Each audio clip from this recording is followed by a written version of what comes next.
नमस्कार, आप देख रहे हैं देश रोजाना। मैं हूं स्मिता सिंह। चलिए आज बात करते हैं बिहार की राजनीति में पिछले एक हफ्ते में रातों रात हुए बदलाव के बाद नीतीश की नई कैबिनेट के शपथ ग्रहण समारोह की। बीजेपी के साथ एकाएक गठबंधन खत्म कर आरजेडी के साथ सरकार बनाने वाले नीतीश कुमार की कैबिनेट का कल मंगलवार 16 अगस्त को शपथ ग्रहण समारोह संपन्न हुआ।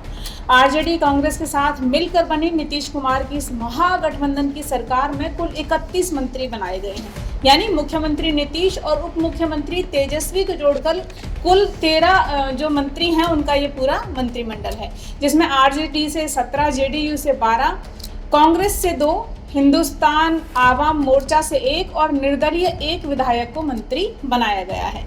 इस सरकार में स्पीकर का पद आरजेडी के खाते में गया है। आरजेडी ने अवध बिहारी चौधरी को बिहार विधानसभा का स्पीकर बनाने का फैसला लिया है।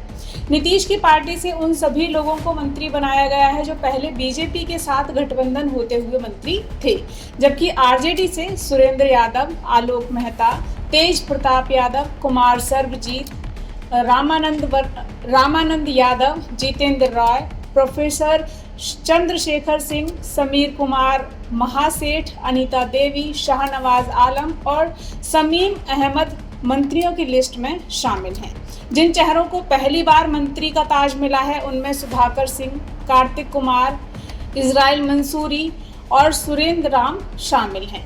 अब अगर ये देखें कि आरजेडी ने अपने मंत्रिमंडल के जरिए किस तरह से जाति समीकरण को साधने की कोशिश की है, तो हम पाएंगे कि यादवों से जिन लोगों को मंत्री बनाया गया है उनमें तेजस्वी, तेज प्रताप, सुरेंद्र यादव, रामानंद यादव, ललित यादव, प्रोफेसर चंद्रशेखर, जितेंद्र कुमार राय और जेडीयू से विजेंद्र यादव शामिल हैं। इसी तरह कुर्मी कुशवाहा से राजद से आलोक मेहता, जेडीयू से श्रवण कुमार और जयंत राज शामिल हैं। नीतीश तेजस्वी के सुपर 31 में यादवों के अलावा मुस्लिम्स का भी बोलबाला है, जिसमें राजद से इजराइल मंसूरी, शमीम अहमद, शाहनवाज आलम, जेडीयू से जमा खान और कांग्रेस से अफाक आलम शामिल हैं। इस मंत्रिमंडल के जरिए राजपूतों को भी साधने की कोशिश की गई है, जिसमें राजद से सुधाकर सिंह, जेडीयू से लेसी सिंह, निर्दलीय सुमित कुमार सिंह और भूमिहार जेडीयू से विजय कुमार चौधरी, जबकि राजद से कार्तिक सिंह शामिल हैं।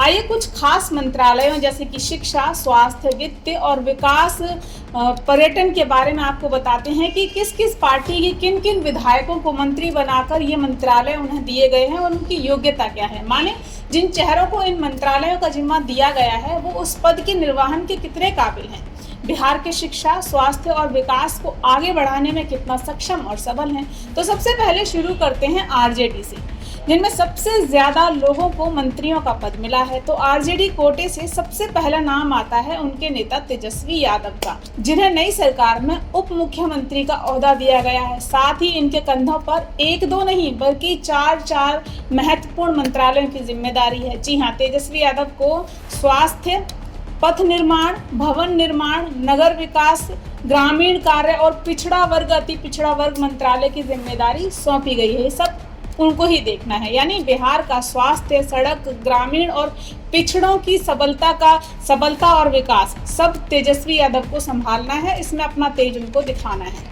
अब ये सब करने में तेजस्वी खुद कितने सक्षम हैं वो भी जान लीजिए। 10 नवंबर 1989 को आरजेडी सुप्रीमो लालू प्रसाद यादव और राबड़ी देवी के यहाँ जन्मे तेजस्वी यादव की शुरुआती शिक्षा दिल्ली पब्लिक स्कूल बसंत विहार से हुई है। उसके बाद तेजस्वी क्लास 6 से दिल्ली पब्लिक स्कूल आर.के. पुरम में पढ़ाई कर चुके हैं। क्योंकि वो क्रिकेट को बेहद पसंद करते थे तो उन्होंने क्रिकेट की तरफ ध्यान देना शुरू किया, जिसके बाद उनका सिलेक्शन दिल्ली की अंडर 15 टीम में हो गया और क्रिकेट में अपना करियर बनाने के लिए उन्होंने 10वीं के बाद स्कूल छोड़ दिया।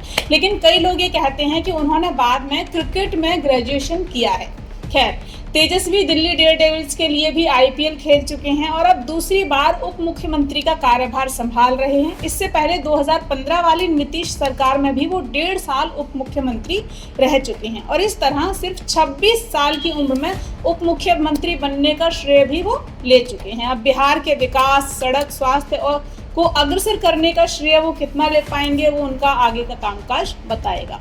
अब इसके बाद दूसरा नंबर है बिहार के वित्त मंत्री बने कौन है वो, क्या पोर्टफोलियो, उस पर भी नजर डालते हैं। इसकी जिम्मेदारी विजय कुमार चौधरी को मिली है, जो वित्त, वाणिज्य और संसदीय कार्य संभालेंगे। इस नाम को नीतीश कुमार का काफी करीबी माना जाता है, लेकिन वित्त मंत्रालय का भार उठाने में सक्षम है कि नहीं, वो भी जान लेते हैं। बिहार के समस्तीपुर जिले से ताल्लुक रखने वाले विजय कुमार चौधरी का जन्म 8 जनवरी 1957 को दलसिंह सराय में एक भूमिहार परिवार में हुआ था। साल 1989 में पटना विश्वविद्यालय से उन्होंने पोस्ट ग्रेजुएशन किया और फिर स्टेट बैंक में बतौर प्रोबेशनरी ऑफिसर उन्होंने जॉब की। लेकिन पिता की मौत के बाद 1982 में बैंक की नौकरी से इस्तीफा देकर उन्होंने कांग्रेस के टिकट पर अपने पैतृक गांव दलसिंह सराय से उपचुनाव में किस्मत आजमाई और जीत हासिल की। इस तरह वो पहली बार 1982 में बिहार विधानसभा के सदस्य बने और उनका राजनीतिक सफर यहां से शुरू हुआ। मौजूदा समय में वो पार्टी की नीतियों को आकार देने वाली नीतीश की कोर कमेटी के सदस्य हैं। साथ ही अब सरकार में वित्त मंत्री का पद भी वो संभालेंगे। अब बात करते हैं शिक्षा मंत्रालय की। तो इसकी कमान प्रोफेसर चंद्रशेखर को दी गई है। आरजेडी के मधेपुरा से विधायक प्रोफेसर चंद्रशेखर 2010, 2015, 2020 में भी चुनाव जीत चुके हैं। महागठबंधन सरकार में आपदा प्रबंधन मंत्री रह चुके हैं। चंद्रशेखर लालू प्रसाद के काफी करीबी माने जाते हैं। साइंस में पोस्ट ग्रेजुएट हैं। शिक्षा मंत्रालय को इसलिए अहम माना जा रहा है कि यहीं से सबसे ज्यादा लोगों को रोजगार दिया जाना है। ऐसे में इस मंत्रालय की कमान तेजस्वी यादव ने एक अनुभवी मंत्री को दी है। शिक्षा मंत्रालय ही ऐसा मंत्रालय है जिसे लेकर अक्सर बिहार में सरकार कोई भी रहे आलोचनाओं से घिरती रहती है, आलोचनाएं होती रहती हैं। ऐसे में प्रोफेसर चंद्रशेखर की दक्षता इन आलोचनाओं को कितना विराम दे पाती है, कितना इस मंत्रालय को उससे मुक्त रख पाती है, कितनी सबल साबित होगी, ये इनके कामकाज पर निर्भर करेगा। अगला है पर्यटन मंत्रालय, जिसकी जिम्मेदारी संभालेंगे आरजेडी के सर्वजीत। 23 अप्रैल 1975 को जन्मे सर्वजीत बोधगया से विधायक हैं। अनुसूचित जाति से संबंध रखने वाले कुमार सर्वजीत की प्रारंभिक शिक्षा पटना के STAG हाई स्कूल से हुई है। इसके बाद उन्होंने सेकेंडरी की पढ़ाई बोधगया से ही की और फिर रांची के Birla institute of technology Mesra से प्रोडक्शन इंजीनियरिंग की है। पढ़ाई पूरी करने के बाद सर्वजीत ने SIT रांची में प्रोफेसर की जॉब भी की है, लेकिन फिर जनवरी 2005 में पिता की हत्या के बाद 2009 के उपचुनाव से उन्होंने अपनी राजनीतिक पारी की शुरुआत की और पहली दफा LJP के टिकट से 17 महीने के लिए वो विधायक बने। फिर 2015 में RJD के टिकट से विधायक पद उन्होंने हासिल किया और तब से लेकर अभी तक बोधगया के विधायक पद पर ये काबिज हैं और अब उन्हें बिहार की मौजूदा सरकार में पर्यटन की जिम्मेदारी सौंपी गई है। पर्यटन मंत्रालय इनके हिस्से में आया है। तो ये हैं वो कुछ मुख्य विभाग जिन्हें ये चेहरे संभालेंगे। इसके अलावा विजेंद्र प्रसाद यादव ऊर्जा और योजना विकास का कार्यभार देखेंगे। आलोक कुमार मेहता हैं, जिन्हें राजस्व और भूमि सुधार मंत्रालय संभालने को दिया गया है। पर्यावरण, वन और जलवायु परिवर्तन के मुद्दों को संभालने की जिम्मेदारी होगी तेज प्रताप यादव के कंधों पर। आफाक आलम पशु एवं मत्स्य संसाधन मंत्रालय देखेंगे। अशोक चौधरी भवन निर्माण और श्रवण कुमार ग्रामीण विकास संभालेंगे। जल संसाधन, सूचना एवं जनसंपर्क संजय कुमार के हिस्से में है, जबकि कृषि मंत्रालय सुधाकर सिंह को सौंपा गया है, जिनके पिता जगदानंद बिहार RJD के अध्यक्ष हैं। इस तरह सभी 31 मंत्रियों को अलग अलग कार्यभार महागठबंधन की सरकार में सौंप दिया गया है। बहरहाल ये तो आपको पता ही होगा कि 2020 में हुए विधानसभा चुनाव में बिहार की जनता ने JDU BJP गठबंधन NDA गठबंधन को विजयी बनाया था, जिसमें RJD ने 75, BJP ने 74, JDU ने 43 और कांग्रेस पार्टी ने 19 विधानसभा सीटों पर जीत हासिल की थी। लेकिन कम सीटें आने के बाद भी बीजेपी ने, क्योंकि नीतीश कुमार से वायदा किया था, तो उन्हें CM बना दिया गया। लेकिन गठबंधन के दोनों महत्वपूर्ण दलों के बीच कई मामलों को लेकर विवाद होने के कारण गठबंधन टूट गया, जिसमें JDU के मुताबिक उनके नेता RCP सिंह को बिना उनकी सहमति के केंद्र में मंत्री बनाना एक बड़ी वजह बताई गई, जिसके चलते नीतीश ने BJP से नाता तोड़ा और RJD के साथ मिलकर सरकार बनाने का फैसला ले लिया। हालांकि राजनीति के जानकार और BJP के नेताओं की तरफ से आए बयान इस गठबंधन के टूटने के पीछे नीतीश कुमार की PM बनने की ख्वाहिश को जिम्मेदार बता रहे हैं, एक बड़ी वजह बता रहे हैं। वहीं नीतीश कुमार इसे एक फालतू बयान बता रहे हैं, इस बात से नकार रहे हैं कि ऐसा कुछ नहीं है। खैर, नए गठबंधन के सीएम बनते ही खुद नीतीश कुमार ने पीएम बनने की इच्छा से तो इनकार कर दिया, लेकिन ये जरूर कहा कि बीजेपी से नाता तोड़ते ही उन्हें कई विपक्षी दलों के नेताओं के फोन आ रहे हैं।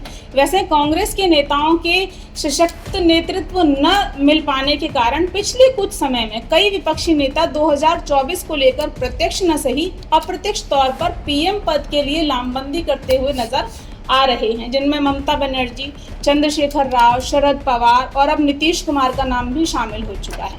लेकिन ये लामबंदी कितनी सशक्त होती है और कितनी प्रभावी होगी, ये कह पाना थोड़ा मुश्किल है। साथ ही 2024 में प्रभावी नेतृत्व देने के लिए ये भी जरूरी है कि यहाँ नीतीश और तेजस्वी अपने गठबंधन की सरकार को बिना नोकझोंक वाले मेलजोल भरे तालमेल के साथ चलाते रहें। ये वाकई इसलिए क्योंकि नीतीश कुमार इससे पहले आरजेडी के साथ सरकार बनाकर बीच रास्ते में गठबंधन को अलविदा कह चुके हैं। उनका चुनाव से पहले वाला जो सियासी ब्रेकअप है वो किसी से भी छुपा नहीं है, जिसमें रातों रात पार्टी बदल जाती है और साझेदार दूसरे हो जाते हैं, उनके साथ वो मुस्कुराते हुए दिखाई देते हैं।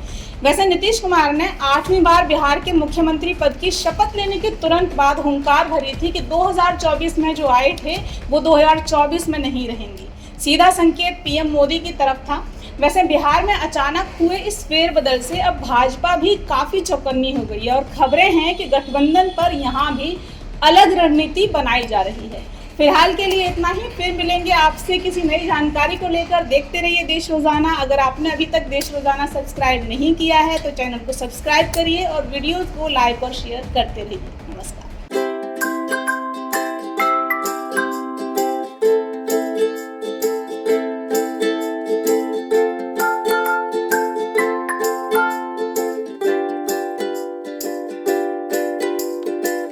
हमारे साथ जुड़े रहने के लिए देखते रहिए देश रोजाना का YouTube चैनल। सब्सक्राइब कीजिए, साथ ही देश रोजाना की खबरें सबसे पहले देखने के लिए प्रेस कीजिए बेल आइकन।